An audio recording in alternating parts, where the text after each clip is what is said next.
Good morning, students. Today I will going to teach English grammar. I will start from page number 30. That is relative pronoun. What is relative pronoun? Pronoun that link a phrase or a clause to another sentence are called relative pronouns. जब एक word एक clause और एक phrase को दूसरा कोई sentence से मिलाता है उसको कहता है relative pronouns. Given below are relative pronouns. Who, which, whom, whose, that and what. Whomever, whichever, whomsoever, whatever, etc. Example: Mohesh is a dancer. He belongs to Odisha. तो अगर इसको रिलेटिव प्रोनाउन में लाया गया तो क्या होगा? Mohesh who belongs to Odisha is a dancer.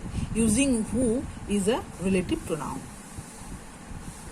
Similarly, that is a hat. It belongs to Shomya. This is the hat which belongs to Shomya. Here which is a relative pronoun. This is a hat और it belongs to Shomya. ये two phrase है. ये two phrase को connect करता है. ये relative pronoun that is called which. Rules for use a relative pronouns. Who and whom is used to refer to human beings. क्या क्या rules है? ये हु और हुम कहाँ पर यूज होता है? जब कोई ह्यूमन बीइंग्स होता है फ्रेज में, वो दोनों को रिलेट करने के लिए हु और हुम यूज किया जाता है. Which is used for referring things, animal and plants. जब कोई थिंग्स, एनिमल एंड प्लांट्स होता है क्लॉज और फ्रेज में, तब उसको इंडिकेट करने के लिए विच यूज किया जाता है. That can be use for both human beings and things. और दैट यूज होता है ह्यूमन, अगर ह्यूमन्स हो तो तभी भी होता है, और थिंग्स जब रहता है तभी भी होता है. Now interrogative pronouns. The pronouns that are used to ask question are called interrogative pronouns. जो प्रोनाउंस क्वेश्चन आस्क करता है उसको कहते हैं interrogative pronouns. Suppose what is your name. What है interrogative pronouns. Which is the road you like to take. Which is the interrogative pronoun. Which is the cut that hit you. Which जो है वो है interrogative pronoun. Now reflexive and empathetic pronouns. Read the following sentences. Mac talked to himself into the mirror. Number 2, can you do this job by yourself? Number 3, I cannot accomplish the task myself. These are reflexive pronouns and generally have a suffix self attached with them. यहाँ पे himself, yourself, myself, herself ये है reflexive pronoun. और ये pronoun का characteristics क्या है? जे हर एक वर्ड में एक सफिक्स ऐड रहता है. Like self. ये तुमने सफिक्स पढ़े हो तो सेल्फ है सफिक्स जो वर्ड के बाद में बैठता है. तो यहाँ पे देखो हर एक वर्ड के पीछे एक सफिक्स बैठा है. तो इसको कहते हैं reflexive pronoun.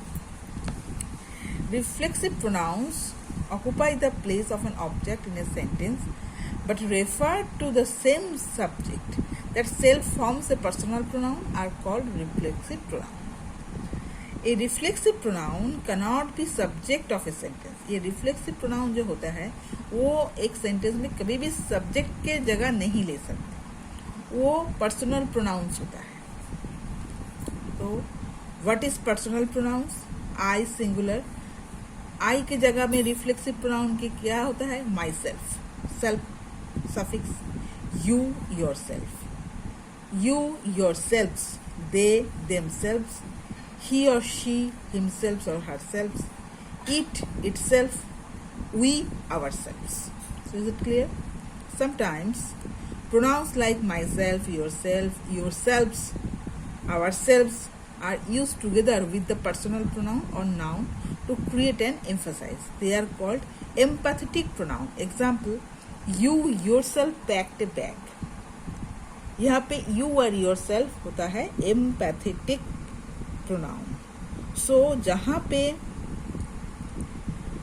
reflexive pronoun used together with personal pronoun or noun to create an emphasis. जब एक दूसरे को एम्फेसिस करना पड़ता है और उसके लिए दो प्रोनाउन एक साथ बैठता है, उसको कहता है empathetic pronoun.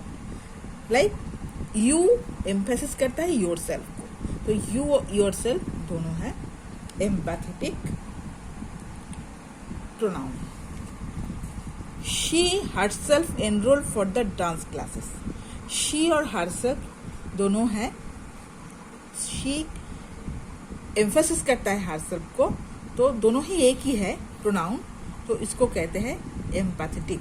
They themselves completed the project. They themself दोनों ही एम्पैथेटिक। राम हिमसेल्फ, ये दोनों ही हिमसेल्फ है एम्पैथेटिक प्रोनाउन। सो ई और G, it is your homework.